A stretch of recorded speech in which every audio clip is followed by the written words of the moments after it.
ಈ ನಡುವೆ ಕದನ ವಿರಾಮಕ್ಕೆ ಇಸ್ರೇಲ್ನಲ್ಲಿ ವ್ಯಾಪಕ ವಿರೋಧ ವ್ಯಕ್ತವಾಗ್ತಾ ಇದೆ. ಇಸ್ರೇಲ್ನಲ್ಲಿ ಇದೊಂದು ರಾಜಕೀಯ ದುರಂತ ಅಂತ ವಿಪಕ್ಷಗಳು ಹೇಳ್ತಾ ಇರತಕ್ಕಂಥದ್ದು. ಅಮೆರಿಕದ ತಾಳಕ್ಕೆ ತಕ್ಕಂತೆ ಇಸ್ರೇಲ್ ಸರ್ಕಾರ ಕುಣಿತಾ ಇದೆ.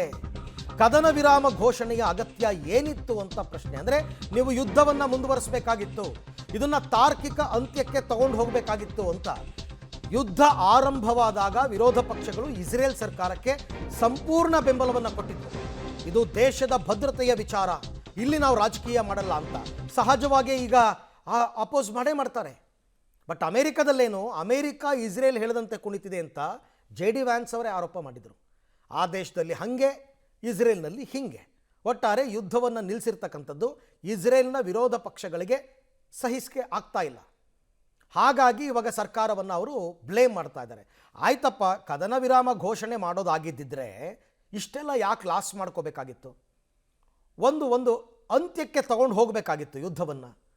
ಆ ಶಕ್ತಿ ಇಲ್ಲ ಅಂದರೆ ಯುದ್ಧವನ್ನು ಯಾಕೆ ಶುರು ಮಾಡಬೇಕಾಗಿತ್ತು?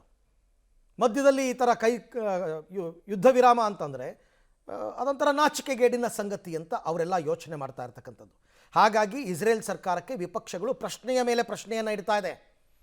ಯಾತಕ್ಕೋಸ್ಕರ ಕದನ ವಿರಾಮಕ್ಕೆ ಒಪ್ಕೊಂಡ್ರಿ? ಅಮೆರಿಕ ಹೇಳ್ದಂಗೆ ಯಾಕೆ ಕುಣಿತಾ ಇದ್ದೀರಾ? ಅವ್ರು ಯುದ್ಧ ಮಾಡು ಅಂದರೆ ಮಾಡೋದು, ನಿಲ್ಲಿಸು ಅಂದರೆ ನಿಲ್ಲಿಸೋದು, ಇದ್ಯಾವ ಲೆಕ್ಕಾಚಾರ?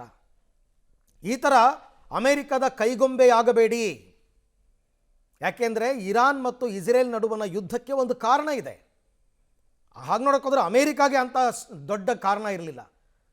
ಇಸ್ರೇಲ್ ಮತ್ತು ಇರಾನ್ ಯುದ್ಧಕ್ಕೆ ದೊಡ್ಡ ಕಾರಣ ಇದೆ. ಮಧ್ಯಪ್ರಾಚ್ಯ ರಾಷ್ಟ್ರಗಳು ಅನಾದಿ ಕಾಲದಿಂದಲೂ ಕೂಡ ಎರಡು ಶತ್ರು ರಾಷ್ಟ್ರಗಳು. ಅವ್ರ ಮೇಲೆ ಇವ್ರ ಮೇಲೆ ಅವರು ಆಗಾಗ್ಗೆ ಕಿರಿಕ್ ಮಾಡ್ತಾನೆ ಇದ್ದಾರೆ. ಇರಾನ್ ಅವರು ಪ್ರಾಕ್ಸಿ ವಾರ್ ಮಾಡ್ತಾನೆ ಇದ್ದಾರೆ ಇಸ್ರೇಲ್ ಮೇಲೆ, ಹೆಜ್ಬುಲ್ಲಾ, ಹೂತೀಸ್ ಮತ್ತು ಹಮಾಸ್ನ ಬಳಸ್ಕೊಂಡು. ಹಾಗಿರಬೇಕಾದ್ರೆ ತಮ್ಮ ದೇಶದ ರಕ್ಷಣೆಯನ್ನು ಮಾಡಿಕೊಳ್ಳೇಬೇಕು, ಇರಾನ್ ಹುಟ್ಟಡಗಿಸಲೇಬೇಕು ಅಂತ ಅವ್ರು ಬಯಸ್ತಾರೆ.